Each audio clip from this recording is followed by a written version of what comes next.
World war to में एक stage ऐसा भी आ गया था जब जर्मनी इंग्लैंड के ऊपर काफ़ी हावी हो रहा था। अगर इंग्लिश चैनल बीच में न होता, जिसमें कि इंग्लैंड की नेवी काफ़ी स्ट्रांग थी, जर्मनी कब का इंग्लैंड को कब्जा चुका होता। लेकिन डर तो अब भी था, क्योंकि एयर स्पेस में काफ़ी लड़ाई चल रही थी और जर्मनी एरोप्लेन्स लगातार इंग्लैंड पर हमला किए चले जा रहे थे। इसमें सबसे बड़ा डर ये था कि अगर जर्मन की आर्मी किसी तरह से इंग्लैंड के अंदर आ जाती है और इंग्लैंड को अपने कब्ज़े में ले लेती है, तो उनके उस वक्त के जो किंग थे जॉर्ज सिक्स्थ और उनकी बेटी एलिजाबेथ, जो बाद में क्वीन बनी थी, वो दोनों को ही गिरफ्तार कर लेते। और अगर ऐसा होता तो इंग्लिश एम्पायर, जो कि इंडिया में भी था और कनाडा में भी, वो सारा का सारा जर्मनी के हाथ में पड़ जाता। तो ऐसे में जो इंग्लैंड के प्राइम मिनिस्टर थे विंस्टन चर्चिल, उन्होंने अपने दो आर्मी मैन ऑफिसर्स जो हुआ करते थे, जिसमें एक नोवेल और दूसरे डोनाल्ड थे, उनको एक प्लान बनाने के लिए कहा। इन्होंने काफ़ी कुछ स्टडी किया और इन्होंने फिर एक ऑपरेशन कोड मिशन बनाया। दोनों को दो अलग अलग हिस्सों में इस ऑपरेशन को बनाना था, जिससे कि एक ऑपरेशन का एक हिस्से का पता दूसरे को न चले। आखिर ये किंग और जो आने वाली उनकी जो क्वीन थी, उनकी हिफाजत का सवाल था। तो नॉवल के हिस्से में आया वो पार्ट जिसमें कि किंग को पैलेस से निकालकर फैमिली के साथ लिवरपूल, जो कि इंग्लैंड का एक एरिया है, वहाँ उनको पहुँचाना है। और डोनाल्ड के हिस्से में दूसरा पार्ट आया कि जहाँ से इनको फिर उस लिवरपूल से निकाल कर कनाडा लाना है, वैंकूवर आइलैंड में। तो इन दोनों ने इस प्लान को बनाया। कनाडा में जहाँ उनको लाया जा रहा था, वैंकूवर आइलैंड, वो उस वक्त भी काफ़ी पॉपुलेटेड था। करीब 1 मिलियन यानी कि 10 लाख पॉपुलेशन वहाँ पर थी। और ये आइलैंड उस वक्त पैसिफिक में, जो कि कनाडा के पास हुए आइलैंड्स थे, उनमें सबसे बड़ा था। 450 किलोमीटर इसकी लंबाई थी, 100 किलोमीटर इसकी चौड़ाई थी, और इसमें मल्टीकल्चरल लोग रहा करते थे। काफ़ी खूबसूरत भी था।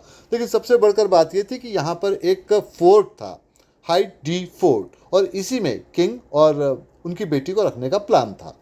खैर, ये दोनों पार्ट्स बन गए। विंस्टन चर्चिल ने उनको बुलाया, अलग अलग उन दोनों पार्ट्स पर उनसे डिस्कशन किया, और उसके बाद में उन्होंने जाके एम्परर से, जो जॉर्ज सिक्स थे, उनसे बात की। जॉर्ज सिक्स ने इस बात को साफ मना कर दिया। उन्होंने कहा कि अगर मैं यहाँ से चला जाता हूँ तो मेरी आर्मी का मॉरल तो गिरेगा ही। खैर, अब वो लौट कर वापस आए चर्चिल, और उन्होंने पहले तो नोवेल से बात की और बाद में डोनाल्ड से बात की, अलग अलग, क्योंकि दोनों को एक दूसरे के प्लान के बारे में पता तो नहीं था।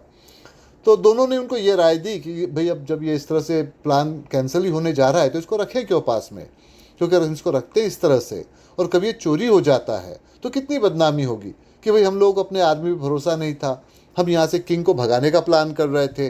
दुनिया भर में इस चीज़ को लेकर काफ़ी मज़ेदार खबरें छपेंगी, और अभी फ़िलहाल तो वर्ल्ड वार चल ही रहा है। और अगर ये प्लान कभी जर्मनी के हाथ लग जाता है तो भी हमारा माहौल बनेगा। मगर विंस्टन चर्चिल ने कहा कि देखो भाई, तुमने इस पर काफ़ी सोच समझ के इस प्लानिंग को किया है। ठीक है, आज जॉर्ज इस बात को मना कर रहे हैं, लेकिन आगे चल के शायद वो इस बात को मान भी लें। तो इसको डिस्ट्रॉय करने की ज़रूरत नहीं है। इस प्लान को, इसके दोनों हिस्से अलग अलग जगह पर रखे जाएंगे, जिससे कि एक दूसरे को न मिले। एक हिस्सा दूसरे के बगैर बेकार है।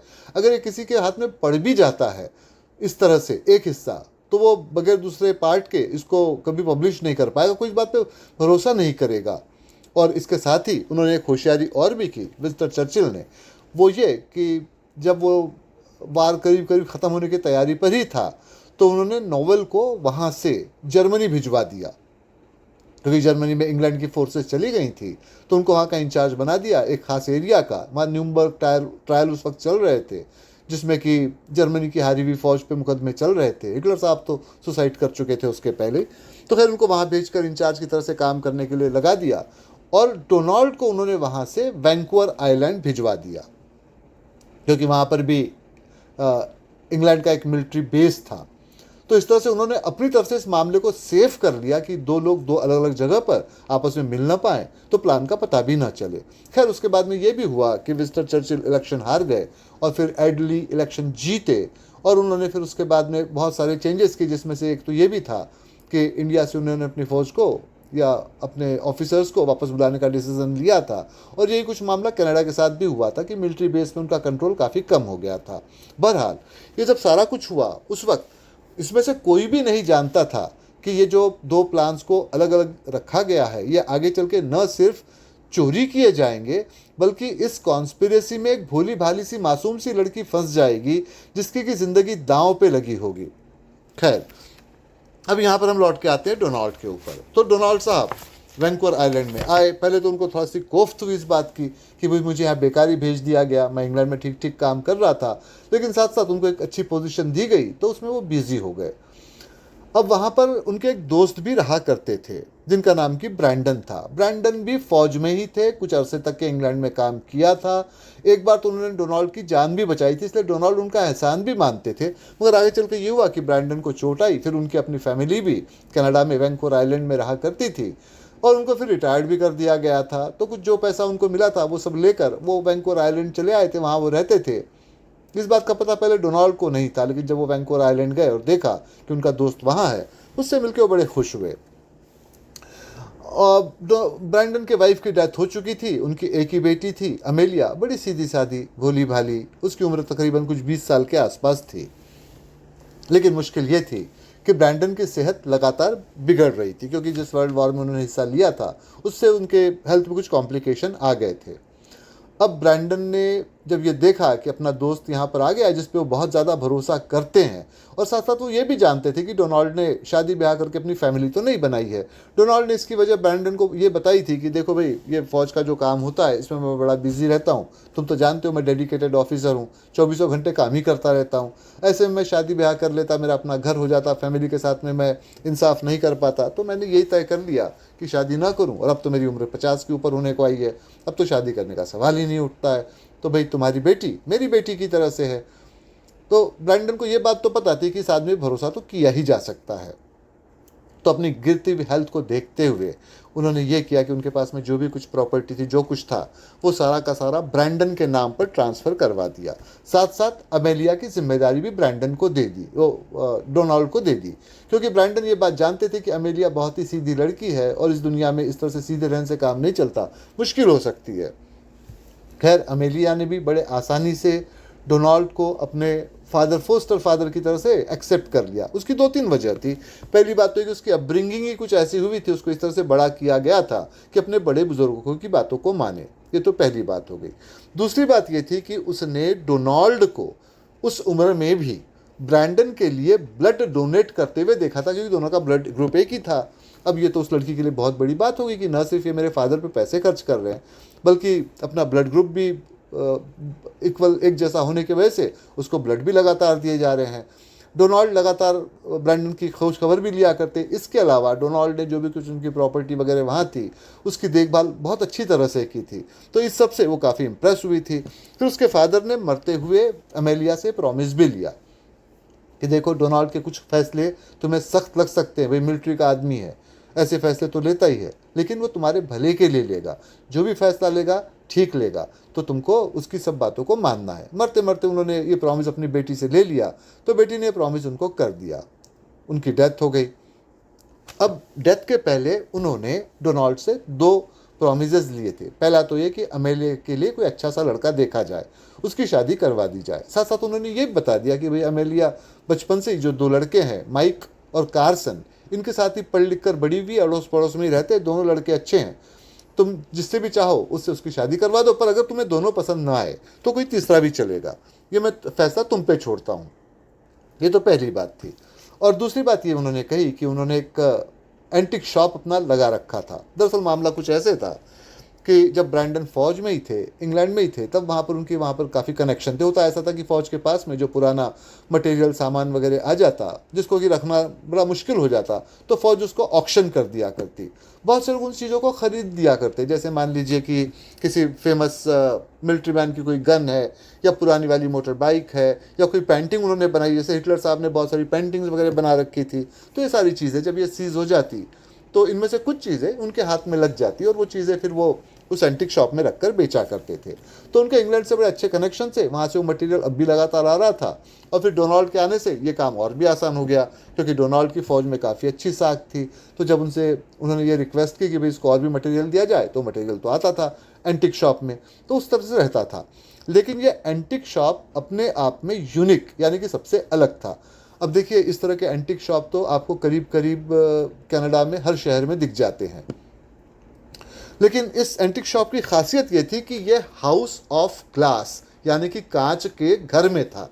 दरअसल हुआ था कि ब्रैंडन ने बहुत पहले कभी किसी जो कोई एनवायरमेंटल एक्टिविस्ट थे, उनका कुछ मीटिंग वगैरह अटेंड किया था। उन्होंने बताया था कि देखो भाई, कनाडा तो एक बहुत ठंडी जगह है, यहाँ हमेशा बर्फ़ गिरती रहती है, लेकिन जब भी सूरज निकलता है उसकी धूप से काफ़ी फ़ायदा होता है। तो घर ऐसा हो कि जिसमें बड़ी बड़ी खिड़कियाँ हो, कांच लगे हों, जिससे कि वहाँ का सनलाइट अंदर आए और वो सनलाइट से आपको एनर्जी वगैरह मिले। ऐसे बहुत सारी बातें उन्होंने कह रखी थी।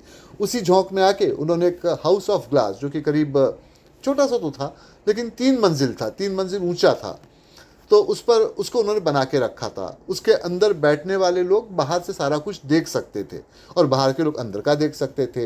अब जो प्राइवेसी होती है, जैसे कि आपको बाथरूम जाना है, नहाना है, सोना है, ये सारा का सारा बेसमेंट में हुआ करता, जो कि ऊपर से दिखाई नहीं देता था। लेकिन ऊपर का सारा हिस्सा वो एंटिक शॉप के काम में आता ज़्यादातर। पहले की जो 2 फ्लोर थी वो, क्योंकि नीचे के फ्लोर में तो शॉप थी, ऊपर के फ्लोर में तो एंटिक का स्टोर रूम था। और सबसे टॉप पर उनकी जो ड्राइंग रूम जैसा उन्होंने बना रखा था, जिसमें कि उनका एक पियानो भी था, फेमस पियानो, जिसको कि अमेलिया बजाती और जिसको कि वो सुना करते। मरते मरते भी अमेलिया ने उनको वो पियानो बजा कर सुनाया था, जिससे कि उनकी मौत बड़ी आसानी से हो गई थी। तो वो पियानो का एक बड़ा इंपॉर्टेंस था, सारे शहर में उस पियानो की धूम थी। अमेलिया जब भी कोई खास इवेंट्स होते, जैसे कि न्यू ईयर होता, किसी का बर्थडे होता, तो वहाँ पर वो पियानो को बजाया करती थी टॉप में बैठ के। तो इस तरह से वो हाउस ऑफ ग्लास काफ़ी फेमस था। तो खैर, उन्होंने दूसरी जो बात कही ब्रैंडन ने मरते हुए डोनाल्ड से, वो ये कि मेरी एंटिक शॉप इसी तरह से चलती रहे और इसको मेरी बेटी अमेलिया चलाए। तो कोशिश ये करो कि जिस किसी भी लड़के से इसकी शादी हो जाए वो यहीं पे इसके साथ में रहे, इस हाउस ऑफ ग्लास में। मैं नहीं चाहता कि मेरी एंटिक शॉप को यहाँ से बेच दिया जाए या इसको हटा दिया जाए। अब देखिए, मरते वक्त तो इंसान कई बार इमोशनल हो जाता है, तो उन्होंने इसी इमोशन में आके कह दिया कि भाई, भले ही मैं मर जाऊँ, मेरी सोल, मेरी आत्मा, मेरी रूहानी इसी घर के चक्कर लगाती रहेगी, यहीं पर बैठी रहेगी। तो मैं तुमसे ये प्रॉमिस चाहता हूँ। खैर, मरते हुए दोस्त को उन्होंने प्रॉमिस कर दिया, सारा कुछ ठीक हुआ। अब उसके बाद में उन्होंने अमेलिया पे ख्याल देना शुरू किया। तो अब तो 20 साल की लड़की हो गई थी और ये तो बात चल रही है 1940-50s के आसपास की। तो उन दिनों तो शादी ब्याह भी जल्दी हो जाया करते थे। तो उन्होंने थोड़ा सोचा कि भाई, एक तो कार्सन है, एक तो माइक है, तो चलो भाई, अब तक इनकी स्टडी नहीं की, अब थोड़ा सा इनके बारे में जान लिया जाए। तो अब उन्होंने उन दोनों के बारे में जानना शुरू किया। तो उनको पता चला कि भाई, माइक जो है वो मिडिल क्लास का है, पढ़ने लिखने में होशियार है, अच्छा लड़का है, कैरेक्टर का भी बड़ा अच्छा है। लेकिन अमेलिया का इंटरेस्ट उसमें एज अ हस्बैंड या एज अ लवर बिल्कुल भी नहीं है। वो उसको अपना एक अच्छा दोस्त मानती है, सारी बातें उसको बताती है। शायद जो बातें वो डोनाल्ड को भी नहीं बताती होगी, कार्सन को भी नहीं बताती होगी, उसको वो बताया करती है। तो एक तरह से लड़के पे भरोसा किया जा सकता है, ठीक ठाक है। कार्सन थोड़ा अमीर घर का था, एडवेंचरस था, जैसे कि तेज़ी से बाइक चलाए, पहाड़ियाँ चढ़े, इस तरह का उसका कुछ शौक़ वगैरह था। और उसके अलावा वो कई बार कुछ कायदे कानून भी तोड़ दिया करता था, जैसे गाड़ी को तेज़ी के साथ चलाए या कभी कभी पेरेंट्स से वो झूठ भी बोल दे, इस तरह से। लेकिन बावजूद उसके वो अमेलिया को पसंद था और शायद अमेलिया उसी से शादी करना भी चाहती थी। अब ऐसा क्यों था? तो इसके लिए जब उन्होंने थोड़ी और जानकार लोगों से बातचीत की, क्योंकि अब तो वो मिलिट्री ऑफिसर थे, बड़े बड़े लोगों से उनकी जान पहचान थी, तो जब उन्होंने बातचीत की तो उनसे लोगों ने यही कहा कि देखो भाई, अपोजिट ऑलवेज अट्रैक्ट। आपने तो कभी शादी ब्याह नहीं की, आपको तो पता नहीं। तो जो अपोजिट होता है वो हमेशा अट्रैक्ट करता है और उसका नतीजा ये निकलता है कि आपको उस शख्स में इंटरेस्ट हो जाता है जो आपसे अलग हो। तो अमेलिया और माइक दोनों एक तरह से हैं। तो अमेलिया उसको दोस्त तो बनाना चाहती होगी, लेकिन उससे शादी ब्याह नहीं करना चाहती होगी। उसको लगता होगी ज़िंदगी मसालेदार, चटखारेदार, ये सब कार्सन के साथ ही हो सकती है। दूसरी तरफ सिचुएशन कुछ यूँ थी कि माइक और कार्सन दोनों ही सेकेंड वर्ल्ड वॉर के वक्त कुछ पीरियड के लिए इंग्लैंड गए थे, वहाँ उन्होंने लड़ाई में हिस्सा भी लिया था। लेकिन दोनों को ही बहुत जल्दी वहाँ से लौटा दिया गया था। उसकी वजह उनकी गलती थी ऐसा नहीं था। दरअसल हुआ यूँ था कि इंग्लैंड ने उस वक्त अपील की थी अपने सभी साथी देशों से, जिसमें कि इंडिया भी था और फिर कनाडा भी था। तो उनसे कहा था कि भाई हमको यहाँ पर अपने फ़ौज के लोगों को भेजिए, उनकी हमको ज़रूरत है। अब कनाडा के पास तो फ़ौज तब भी इतनी बड़ी नहीं थी, और ये तो खैर 1950s की बात चल रही है। लेकिन फिर इंग्लैंड साथ साथ ये भी कह दिया था कि देखिए, लड़ना उनके लिए ज़रूरी नहीं है, वो सपोर्टिंग रोल भी प्ले कर सकते हैं, जैसे कि खाना बनाना, कपड़े धोना, इस तरह के सारे काम वो कर सकते हैं। तो ऐसे लोगों को भेजिए। तो यूनिवर्सिटी के जो ग्रेजुएट्स थे कुछ लड़के, वो जोश जोश में वहाँ पहुँच गए, जिसमें कि ये दोनों भी थे, माइक और कैरसन। इनका सोचना ऐसे था कि भाई नई दुनिया है, अलग तरह की है, देखेंगे। जैसे फिल्मों में फ़ौज को दिखाते हैं भाई गाने गाते हुए सिपाही जा रहे हैं, उनके ऐश हैं, तो उस तरह से हम भी कुछ कर लेंगे। ये नया नया जवानी का जोश था, वहाँ वो पहुँच गए थे। लेकिन उसके बाद में कुछ ऐसे हुआ कि जर्मनी की SS आर्मी ने इस तरह के यूनिवर्सिटी ग्रेजुएट कुछ लड़के थे, उनको एक बार पकड़ लिया। वो 17 या 18 लड़के थे। जिनेवा पैक्ट के हिसाब से उनको मारा जाना नहीं चाहिए था, क्योंकि वो तो डायरेक्ट लड़ाई में हिस्सा ले भी नहीं रहे थे। तो खाना बनाने का काम, कपड़े धोने का काम, ऐसे सारा कुछ वो कर रहे थे। लेकिन जो उनके जनरल थे, जो हिटलर के काफ़ी क्लोज थे, उन्होंने वाहवाही लेने के चक्कर में उन सबको गोली से मार दिया। बात फैल गई, काफ़ी हंगामा हुआ। खैर जर्मनी तो उस वक्त लड़ाई कर रहा था, उसका तो क्या बुरा होता। लेकिन इंग्लैंड को जो डांट फटकार पड़ी इंटरनेशनल अथॉरिटीज़ से कि भाई आप ये सारा कुछ क्या करते हैं, ऐसे बच्चों से ये काम करवा रहे हैं, तो इंग्लैंड ने कनाडा पर अपनी भड़ास निकाली कि भाई हमने कहा था फ़ौज के लिए लड़ने के लिए लोगों को भेजो, आपने यूनिवर्सिटी के ग्रेजुएट्स को भेज दिया। नतीजा क्या निकला, भाई इनको वापस किया जाता है। तो उस चक्कर में ये हुआ कि माइक और कैरसन दोनों ही वहाँ से वापस आ गए। खैर ये तो हो गई इस तरफ की बात। अब दूसरी तरफ की बात, वर्ल्ड वॉर ख़त्म हो चुका था, सब कुछ क्लियर हो गया था। जैसे कि आप जानते हैं कि उसके बाद में तो ये हुआ था कि वो जो प्लान बना था 2 हिस्सों में, तो नोवेल तो थे उस वक्त में यूरोप में, लेकिन डोनाल्ड यहाँ पर आए हुए थे। दोनों को ही इस बात की खबर नहीं थी कि उनका एक उनके साथ में काम करने वाले असिस्टेंट तो नहीं थे, पर उनके साथ में काम किया करते थे, जिनका नाम कि स्टार्क था। स्टार्क का कभी प्रमोशन नहीं हो पाया। नोवेल को ये बात समझ में नहीं आई कि इतना अच्छा ऑफिसर, इसका प्रमोशन क्यों नहीं हुआ। लेकिन डोनाल्ड ने इस बात को कभी किसी से शेयर नहीं किया। दरअसल हुआ यूँ था कि स्टार्क डोनाल्ड के साथ में काम किया करते थे। जब ये वार काफ़ी खतरनाक मोड़ पे पहुंच गया और लगा कि शायद जर्मनी इंग्लैंड को हरा ही देगा, और नेचुरल जब हराएगा तो जो जो ऑफिसर्स होंगे उनको पकड़ा जाएगा और उनको सज़ा भी दी जाएगी, क्योंकि उनको तो वार क्रिमिनल माना जाता है ऐसे मौक़ों पर। तो उनसे बचने के लिए स्टार्क अंडरग्राउंड हो गया था। और फिर जब वो वार ख़त्म हो गया और इंग्लैंड जीत गया, तो स्टार्क साहब बाहर निकल कर आ गए और उन्होंने बताया कि भाई मुझे जर्मनी फ़ौज ने पकड़ लिया था, तो मैं उनके गिरफ्त में था, अब किस तरह से वहाँ से भाग कर आया हूँ। डोनाल्ड ने इस झूठ को पकड़ लिया। लेकिन चूंकि स्टार्क ने उनके लिए काफ़ी कुछ काम किया था, तो उन्होंने इस बात को तो छिपा दिया, लेकिन स्टार्क के खिलाफ उन्होंने कुछ रिपोर्टिंग में लिख दिया, जिससे कि स्टार्क का प्रमोशन कभी नहीं हुआ, उसको पेंशन भी नहीं मिली।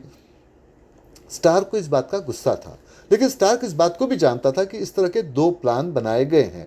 लेकिन मुश्किल ये थी कि दोनों प्लान्स को एक ही बार में चुराना ज़रूरी था, क्योंकि अगर एक पार्ट उसका चुरा लिया जाता तो दूसरा पार्ट शायद डिस्ट्रॉय कर दिया जाता या कभी ना मिलता, और दूसरे पार्ट के पहला पार्ट कोई काम का नहीं था।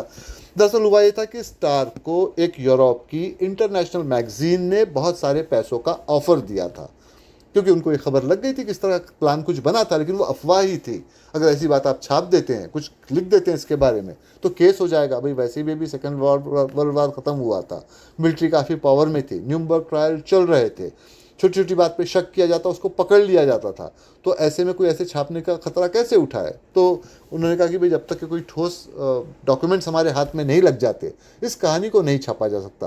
लेकिन अगर जब इस कहानी को छापा जाएगा तो इसको इंटरनेशनल इंपॉर्टेंस मिलेगा, क्योंकि इसकी वजह यह थी कि जो बड़े बड़े एम्परर्स थे उनको सज़ा मिल रही थी।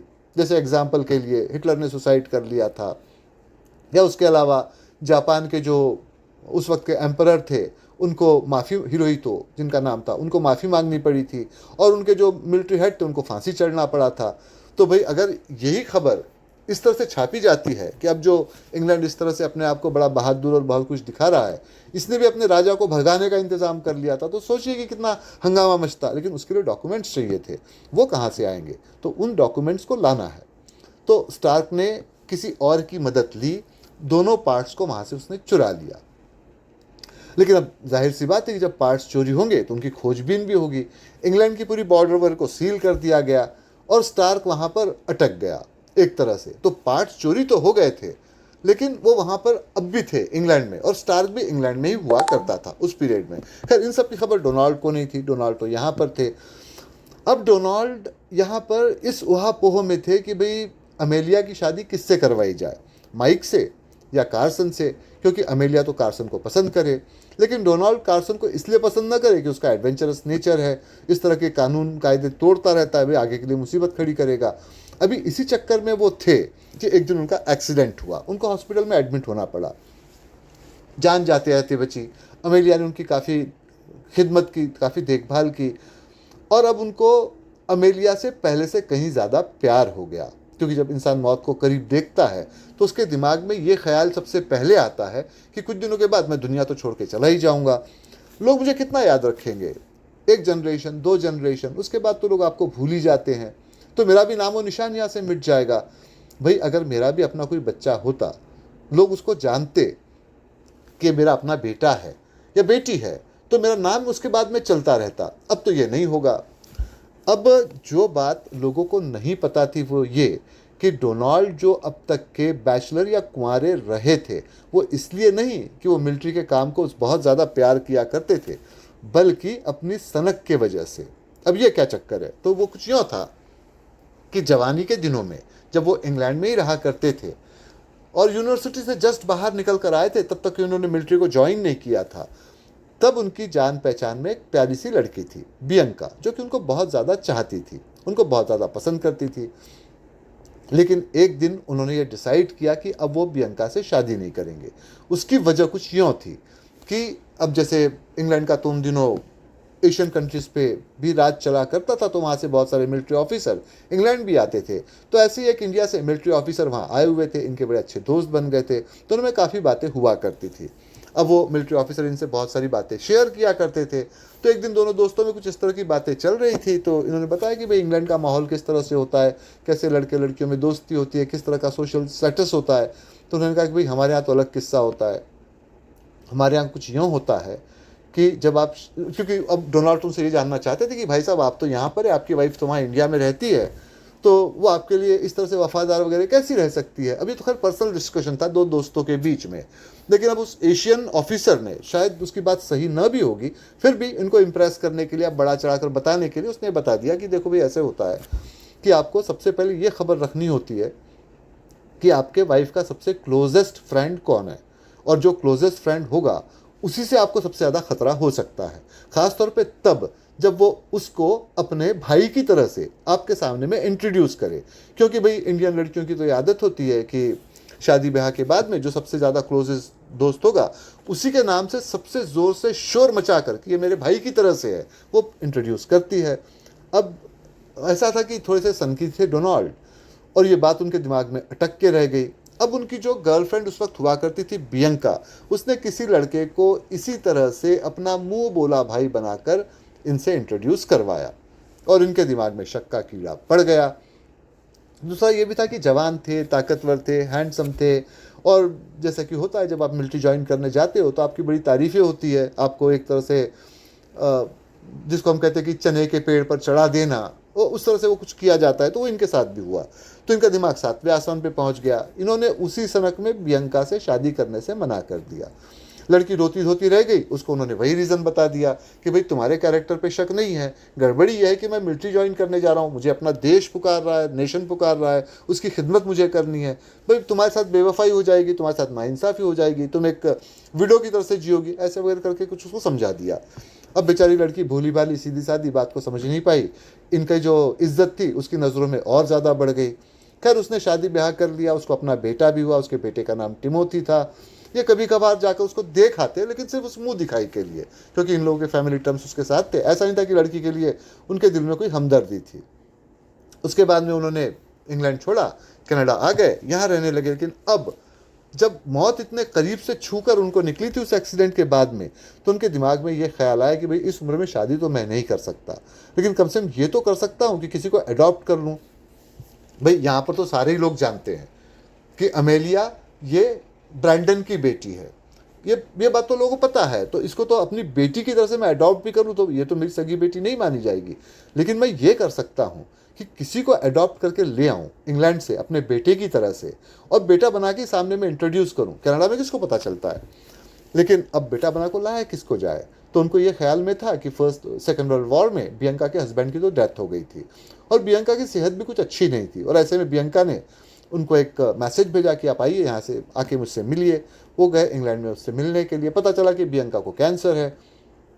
उसने अपने बेटे के बारे में बताया टिमोथी के, कि जो तकरीबन उस वक्त कुछ 25 साल के आसपास का तो हो गया था, कुछ वक्त उसने मिलिट्री में काम भी किया था। उसने कहा कि भाई ये मेरी सारी ज़मीन जायदाद जो भी है ये मैं आपके नाम पे स्विच करने जा रही हूँ, और इस बेटे को भी आप साथ में लेके जाइए, यहाँ मत रखिए, क्योंकि यहाँ पर जो मेरे रिलेटिव्स वगैरह हैं वो थोड़ा सा मुझसे कुछ अदावत रखते हैं, कुछ रंजिश रखते हैं, लड़के की ज़िंदगी मुश्किल में पड़ जाएगी, तो इसको आप वहाँ लेके जाइए कनाडा में और अपने बेटे की तरह से रखिए। खैर उसकी बियंका की मौत हो गई, उसका उन्होंने फ्यूनरल वगैरह कर दिया। टिमोथी को लेकर वो वहाँ पर आए, और वहाँ आके उन्होंने डिक्लेयर कर दिया कि भाई ये मेरे भाई का बेटा है, भाई की डेथ हो गई, मेरा भतीजा है, एक तरह से मेरा खून है, इसको मैं यहाँ लेकर आ गया हूँ। अब उनके दिमाग में दूसरा प्लान आया, वो ये कि भाई अमेलिया पसंद तो करती है कार्सन को, लेकिन किसी तरह से अमेलिया के दिमाग में ये बात डाल दी जाए कि कार्सन से कहीं बेटर टिमोथी है अमेलिया के लिए एज ए हस्बैंड।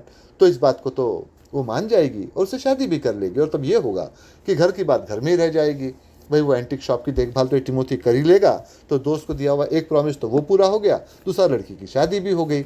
लेकिन साथ साथ वो ये भी जानते थे, क्योंकि उनके कुछ सलाहकारों ने ये बताया था कि भाई एक लड़की किसी को जब अपना हस्बैंड मान लेती है, होने वाला हस्बैंड मान लेती है, तो उससे वो इमोशनली जुड़ जाती है। वहाँ से उसके इमेज को हटाना और दूसरी इमेज को वहाँ डालना इतना आसान नहीं होता, खासकर अमेलिया जैसी लड़की के लिए जो इतनी सीधी सादी है। तो अब ऐसे में क्या किया जाए, उन्होंने माइक की मदद ली। माइक को एक दिन पास में बुलाया, उसको समझाया कि देखो माइक, कार्सन को तुम भी जानते हो कि किस तरह से रूल्स और कायदे कानून ये तोड़ता रहता है। अनफॉर्चुनेटली अमेलिया उसको पसंद करती है, मगर तुम अमेलिया के बेस्ट फ्रेंड हो, तो ऐसा कुछ करो कि अमेलिया के दिल में टिमोथी के लिए प्यार पैदा हो। तो टिमोथी को गाइड करो, उसको बताओ कि अमेलिया के वो कैसे क्लोज है, अमेलिया को क्या पसंद है, क्या नापसंद है, किस तरह से वो रहती है, ये सब बातें, और उसको उससे जितना भी तुम करीब ले जा सकते हो वो सब करो। मैं तुम पे भरोसा करता हूँ, इस काम को तुम कर लोगे। अब खैर माइक को इन सब बातों से कोई मतलब तो था नहीं, लेकिन फिर भी चलो माइक ने उस बात को मान लिया। उसने कहा ठीक है, आपके लिए ये काम भी कर लेते हैं। उसने अपनी कोशिशें शुरू कर दी। अमेलिया अब लड़की सीधी सादी ज़रूर थी, लेकिन इस तरह से आप किसी लड़की के साथ में करोगे तो पहचानी जाएगी कि मामला क्या है। वो सारी सिचुएशन को समझ गई। वो ये जान गई कि डोनाल्ड नहीं चाहते कि वो कार्सन से शादी करे। वो ये भी जान गई कि माइक कोशिश करके डोनाल्ड के कहने पर ही टिमोथी को उसके पास लाने की कोशिश कर रहा है। टिमोथी लड़का बुरा नहीं था, प्रॉब्लम ये थी कि उसको प्यार कार्सन से था। वो क्या करे, अब वो इस उहापोह में थी कि भाई अब मेरा 23rd बर्थडे पास में आने जा रहा है, और शायद उसमें ये मेरी शादी का अनाउंसमेंट कर देंगे, और अगर ये कर देंगे और ये कहेंगे कि भाई टिमोथी मेरा होने वाला हस्बैंड है, तो उनको मना कैसे कर पाऊंगी भाई बाप की तरह से, और अपने फादर को मैंने प्रॉमिस किया है कि इनकी सारी बातें मानूंगी। उसी चक्कर में वो थी। खैर ये सारा कुछ चल रहा था। ऐसे में नॉवेल, वही नॉवेल जो पहले कभी इनके साथ में काम किया करते थे डोनाल्ड के साथ, और अब वो यूरोप में थे, वो वापस आए। वैंकूवर में उनको भेजा गया। यहाँ आकर आके उन्होंने डोनाल्ड को अकेले में बुलाया। उनसे कहा कि देखो वो दोनों पार्ट्स चोरी हो गए थे प्लान के। कोई इंटरनेशनल मैगजीन उनको ख़रीदना चाहती थी, स्टार्क ने उसको चुराया था। स्टार्क को मैंने गिरफ्तार कर लिया, उसके पास से एक पार्ट मिल भी गया, लेकिन दूसरा पार्ट मुझे नहीं मिल पाया। उसकी वजह यह है कि जिसने दूसरे पार्ट को चुराया था उसको लेकर वो वर्ल्ड वॉर के पहले ही यहाँ पर आ चुका था। खैर पार्ट तो यहाँ नहीं पहुँचा, लेकिन वो यहाँ आ चुका था। उस पार्ट के साथ में ये हुआ है कि उस पार्ट को उसने एक एंटीक क्लॉक में, जो कि मिलिट्री की क्लॉक थी, उसमें उसको छिपा दिया था। और वो क्लॉक यहाँ पर अब तुम्हारी जो डॉटर है, जिसको तुम बेटी की तरह से मानते हो, अमेलिया, उसके शॉप में है। खैर उसके शॉप से उस पार्ट को ले लेना कोई बड़ी बात नहीं है, लेकिन जिसने चुराया था उसको पकड़ना ज़रूरी है, क्योंकि वो और भी बहुत सारी बातें जानता होगा, और न भी जाने तो भी इस बात को पब्लिक कर सकता है। तो अगर हमने इस तरह कोई प्लान बनाया था, इस बात को छिपाना है, तो उसको पकड़ना होगा। अभी तो अपना वो मुंह बंद किए हुए है, लेकिन बाद में मुंह खोल सकता है। तो उन्होंने कहा कि ठीक है, प्लान क्या है? तो उन्होंने कहा कि ये बात अभी अमेलिया को नहीं बतानी है। मैंने मिस इन्फॉर्मर से, जो कि गलत खबरें फैलाते हैं, उनसे इस बात को फैला दिया है कि हम लोग अब ये जो न्यू ईयर की ईव है, शाम है, उसके अगले दिन ही अमेलिया के सारे जो हाउस ऑफ ग्लास है उसको सीज कर लेंगे, वहाँ से जितना मटेरियल है वो हम ले आएंगे, उसकी चेकिंग करेंगे और बाद में अमेलिया को वापस कर दिया जाएगा। भाई ये मिलिट्री के स्टैंडर्ड प्रोसीजर है। लेकिन जिसने चुराया है वो इस बात को तो समझ ही जाएगा कि अमेलिया के क्लॉक में वो जो दूसरा वाला पार्ट है उसको निकालने का प्लान हो रहा है। तो वो ये करेगा कि रात के वक्त में आकर उस हाउस ऑफ ग्लास से उसको चुराने की कोशिश करेगा और पकड़ में आ जाएगा।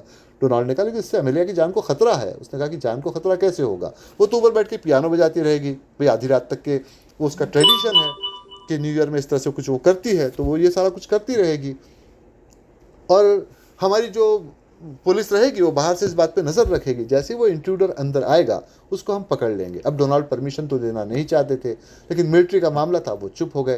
खैर वो न्यू ईयर की रात निकल गई, अमेलिया उसी तरह से अपना पियानो बजाती रही। अगला दिन आया, डोनाल्ड उसके पास पहुँचे। अब अमेलिया की जान अटकी हुई थी कि भाई अगर ये कहते हैं कि टिमोथी से शादी कर लो, मैं क्या जवाब दूंगी। मगर वो मुस्कुराए, उन्होंने कहा कि देखो भाई आज नया साल है और दूसरी बात है कि तुम्हारा 23rd बर्थडे भी है, तो देखो मैं तुमको एक तोहफा देता हूँ कि वो ये कि तुम जिससे भी चाहोगी तुम्हारी शादी हो जाएगी, मैं अब अपनी मर्जी उसमें नहीं ला दूंगा। अमेलिया थोड़ी देर चुप रही, फिर शर्माते उसने कार्सन का नाम लिया, तो इन्होंने कार्सन से उसकी शादी करवा दी। अब उसी हाउस ऑफ ग्लास के हाउस ऑफ ग्लास में कार्सन अमेलिया के साथ उन सारी चीज़ों के देखभाल किया करते हैं। और जब अमेलिया ने पूछा कि भाई आपका जो नेफ्यू था टिमोथी उसका क्या हुआ, तो उन्होंने कहा कि उसका दिल तो यहाँ नहीं लगा, उसको मैंने वापस इंग्लैंड भेज दिया है। जो बात उन्होंने अमेलिया को नहीं बताई वो ये कि नॉवेल ने जिसको अमेलिया के घर में चोरी करते हुए गिरफ्तार किया था वो नॉवेल ही, जो वो टिमोथी ही था जिसने इंग्लैंड में रहते हुए उस पीस को चुराया था। और फिर उसने ये जानकर कि ये सारे एंटिक्स अमेलिया के पास पहुँचेंगे, उसने उस जो क्लॉक थी उस क्लॉक के अंदर में उस पार्ट को छिपा दिया था। तो ये था सारा किस्सा। आपके जो भी सवाल हो यहाँ रखे उनके जवाब आपको देता हूँ।